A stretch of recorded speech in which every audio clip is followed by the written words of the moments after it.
Финал күнү болгондо эмоциялар өтө катуу болду, аябай сүйүндүк. Финал бүткөндө жарым саат телефон тынган жок да. Биз да бир жерде мындай чемпион болот экенбиз деген сезим болду да.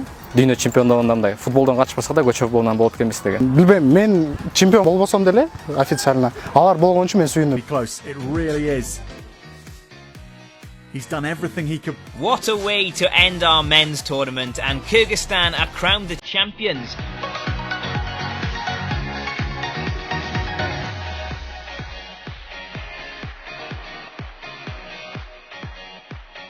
Өтө күчтүү өлкөлөр болгон, Голландия болгон, Италия болгон, Дания, Ирландия деген өлкөлөр болгон Европанын.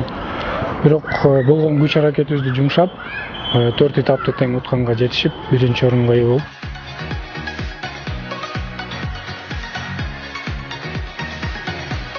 Бут менен элесең 1 балл, төш менен 3 балл, баш менен 2 балл.